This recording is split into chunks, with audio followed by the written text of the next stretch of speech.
السلام علیکم دوستو، ہم آپ کے اپنے چینل ایس ٹی ٹریولز کے ساتھ اس وقت پہنچے ہیں راولپنڈی شہر میں، اور راولپنڈی شہر کا مقام ہے روات، اور موجود ہیں ہم روات قلعہ کے گیٹ پر، جہاں سے آج ہم آپ کو اس تاریخی قلعہ کی تاریخی اہمیت بھی بتائیں گے اور اس میں موجود اہم مقامات کے بارے میں بھی آپ لوگوں کو آگاہی دیں گے۔ تو ہمارے ساتھ رہیے، ہم گیٹ کے راستے اب اندر کی طرف جا رہے ہیں، تو آپ لوگ اس سفر میں ہمارے ساتھ رہیے۔ ہم کوشش کریں گے کہ آپ لوگوں کو اس قلعہ سے متعلقہ زیادہ سے زیادہ انفارمیشن مہیا کر سکیں جو آپ لوگوں کے لیے دلچسپی کا باعث ہو۔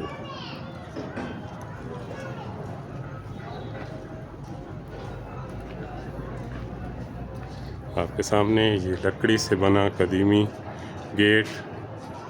اور اس کے قد و قال سے یوں ہی لگتا ہے کہ جیسے یہ شروع سے ابھی تک اپنی اصل حالت میں موجود ہے، شاید وقت کے ساتھ اسے کچھ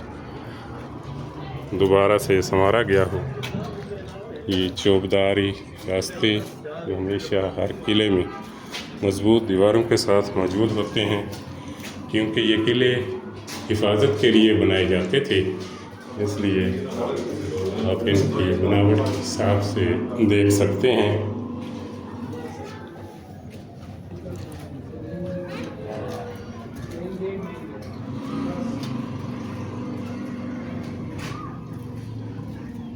یہاں پر یہ جدید وقت کے مطابق جو الیکٹریسٹی کا سسٹم سیٹ کیا گیا وہ نظر آ رہا ہے۔ اس کو باہر سے حفاظت کے لیے بند کیا گیا ہے تاکہ عدم توجہی یا لاپرواہی کی وجہ سے کسی قسم کے نقصان سے بچا جا سکے۔ اب ہم گیٹ کے راستے اندر داخل ہونے کے بعد دائیں طرف جا رہے ہیں، اور ہم آپ کو دکھائیں گے کہ یہ چوبدار راستے کس طرح سے بنائے جاتے تھے۔ یہ بنیادی طور پر جو دیواریں ہوتی تھیں ان کے اندر مورچوں کی طرح بنائے جاتے تھے تاکہ آنے والے دشمن اور مخالفین سے اپنے حفاظت کے لیے اور اپنے بچاؤ کے لیے ان کو استعمال کیا جا سکے۔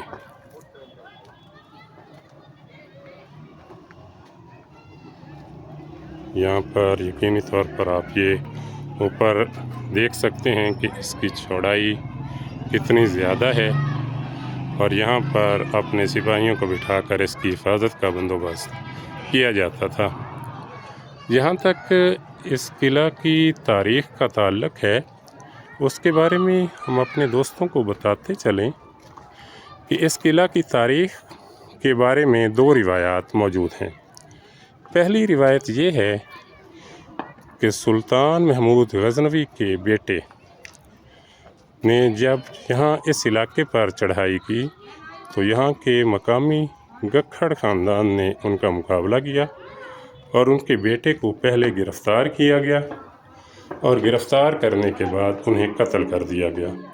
اور جب انہیں گرفتار کیا گیا تھا تو اس وقت انہیں اس قلعے میں قید کیا گیا تھا۔ اور دوسری روایت کے مطابق کہا جاتا ہے کہ جب شیر شاہ سوری اور مغلیہ خاندان آمنے سامنے تھے تو شیر شاہ سوری کے بیٹے اسلام شاہ سوری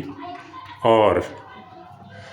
ہمایوں کے درمیان جو جنگ و جدل طویل عرصے تک جاری رہی، اس جنگ کے دوران اس قلعے کو گکھڑ خاندان نے، جو کہ ہمایوں مغل شہنشاہ کا حمایتی تھا، اس کو ہمایوں کی حمایت اور اپنے تحفظ کے لیے استعمال کیا۔ اسی طرح یہ آپ کے سامنے دور سے ایک مسجد کا منظر نظر آ رہا ہے۔ اسی طرح ہم آپ کو یہ سارے مقامات دکھائیں گے۔ بنیادی طور پر جو ہمارا پہلا حصہ اس کے تعارف کا تھا وہ آپ کو تاریخ بتا کر آگے چلتے ہیں کہ شیر شاہ سوری کے بیٹے اسلام شاہ سوری اور ہمایوں کے درمیان جب مقابلہ ہوا تو سردار سارنگ خان نے مغل شہنشاہ ہمایوں کی حمایت کی اور شیر شاہ سوری کے بیٹے کے خلاف حمایت کی۔ تو ایسی صورتحال میں ان کے درمیان جو جنگ ہوئی اس میں سردار سارنگ خان خود بھی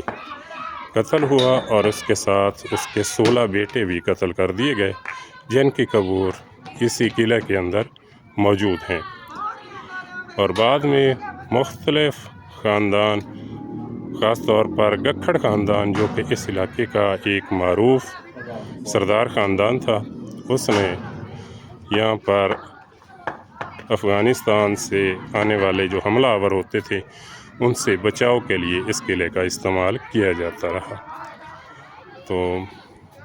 مزید معلومات آپ کو اب آگے چل کر دیتے ہیں، تو ہمارے ساتھ رہیے۔